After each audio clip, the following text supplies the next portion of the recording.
Hi, welcome along to Transfer Daily, the show that takes a look at the players linked with a January transfer move to the great Arsenal. Going to start off today with a player that's been apparently Arsenal have made a bid for. Goes by the name of Marcelo Brozovic. Currently plays for Dynamo Zagreb. He's a Croatian international, 22 years of age now. Also been looking at this player for a while. I've been looking at him from the summer. And he's not exactly a box-to-box midfielder. He's not exactly a defensive midfielder. He's a bit more of a box-to-box midfielder who can kind of play that defensive midfield role. But also, like him, he's good at the pass. He's very similar to, say, a Frank Lampard in that he can. And an Aaron Ramsey, in that he's like one of these players that can arrive late in the box or be on the edge of the box and score a lot of goals that way. So he's good in that way. But as I said, not exactly a defensive midfielder. Also been linked with a move with him. And they put in a bid for £5 million, which has been rejected. And I think a lot of that is to do with there's a lot of clubs chasing him. There's Liverpool are interested in him. Everton are interested in him. Valencia, who now have quite a bit of money because they've got a new rich owner, they're interested in him. So obviously the club are trying to hold out to get as much money as they possibly can. But all the talks is that Arsenal have put a bid in for him, but that first bid that they put in has been rejected. And you have to understand bids. I mean, I see a lot of times, like even for instance, yesterday, people saying, oh, yeah, Arsenal, as usual, putting in their usual cheap bid, etc., which sometimes we do. Don't get me wrong, sometimes we do. But you've got to remember the process. You don't just go in and put in a ridiculous offer. You go in with your opening bid, and then you know, it's a form of negotiation sometimes. And sometimes even you have teams that put in more than one bid for different players. You know, they're putting in opening bids, but they're interested in various players. Sometimes it's to prompt other players to let them know that, hey, listen, if you don't want to sign for us, we're looking at this other guy. And in fact, we put in a bid for him. So it gets agents motivated to say, you know, try and, you know, get their player to sign for the club that they want to go to then try and get the club that's selling into action. So it's all a bit of a game, this whole transfer thing. Trust me, it is a massive game. Another player that, as we're talking about bids, that Arsenal put a bid in for, and this bid has been rejected. We spoke about it yesterday. That's Christian Bielik. Again, he plays for Legia Warsaw over there in Poland. He's been described as the new Vieira. We've heard that a lot of times before, but he's been described as the new Vieira. Very, very, very well thought of, this player.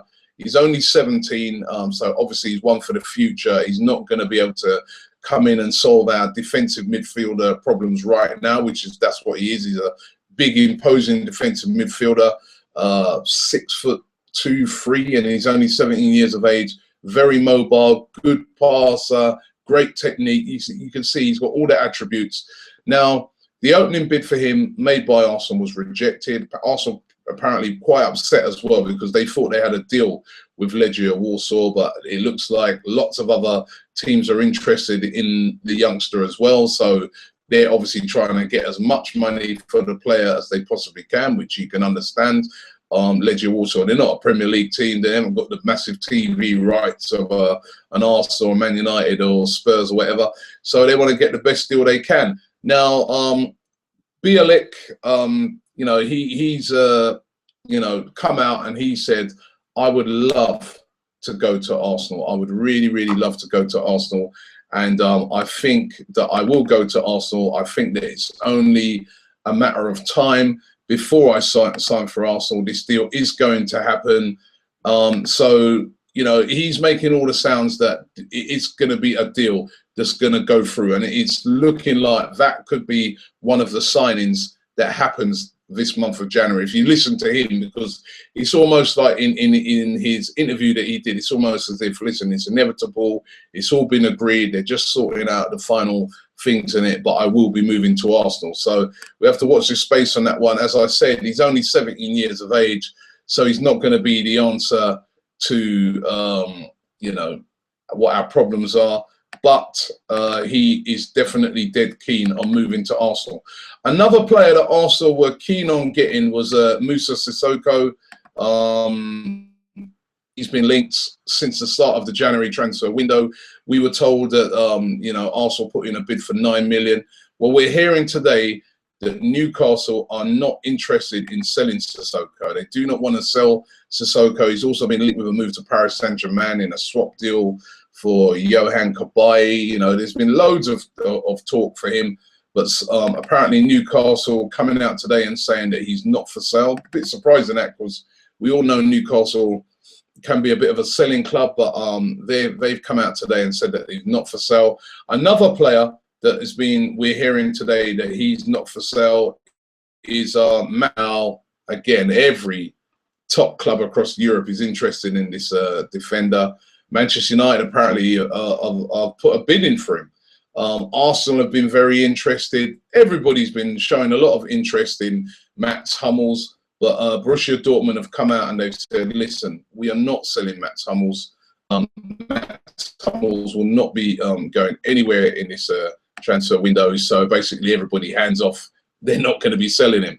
And I think if the Hummels deal, unless somebody comes out with some crazy money, which I don't think Arsenal are going to come with crazy money to buy Mats Hummels in the January transfer window. Unless somebody comes out with some crazy money, I don't see Hummels moving from Borussia Dortmund until the summer, when I think he'll definitely move. I think there'll be an exodus from Borussia Dortmund, because it's not looking like they're going to make the Champions League. Very highly unlikely unless they win the Champions League.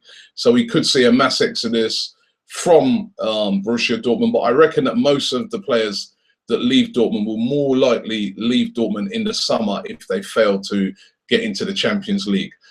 So again, lots of players being linked with Arsenal again today. Let me see what you guys have had to say. You know, what are you guys saying about the rumours that are going around? Right, we've got. Let me see here. There's so many. You know what? As I say every day, it's really flattering to see the amount of comments we get on these videos. Everybody's so interested in who Arsenal are going to sign, because Arsenal are always one of the best transfer sagas, because you just never know what Arsene Wenger's going to do.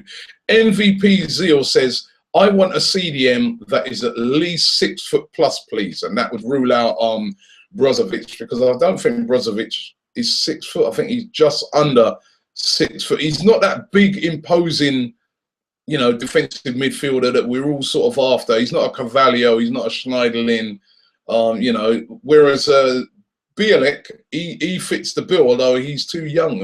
I know we all are after also a player that's got a bit of experience in that position, or, you know, was used to playing at a very high level.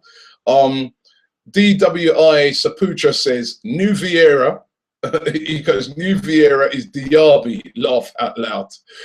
We've heard that before. Piro says that he thinks we're going to sign Loic Perrin, that we spoke about earlier on in the week. Again, you know what? That could be a sort of player that Arsene Wenger may look to bring in, because he's going to be able to fulfill more than one role, because he's such a versatile player.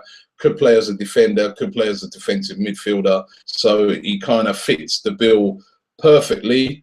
See if I can dig out some more here. Remember, I'm digging these out live as they're coming up onto the screen here. And we've got a lot of people here having conversations with each other.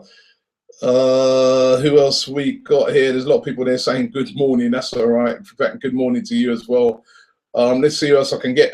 Omar Corvette says, Nangolan, he says he's a number 4, plays for Roma. He's a central defensive midfielder who will suit Arsenal right away.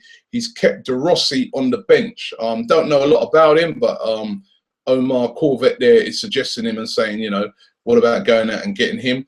Emmanuel Mangion comes out with an interesting one. He says, Robbie, how do you feel about Simeone replacing Wenger at the end of the season? Listen, I don't think Arsene Wenger is going to be going anywhere at the end of the season. First and foremost, we all know that Arsene Wenger says he always completes his contract. the board are 100% behind Arsene Wenger. We know that. They're 100% behind him. And unless Arsene Wenger was to walk away, which I very much doubt he would, I think Arsene Wenger, whatever happens, is going to be there at the end of a season, going into a new season.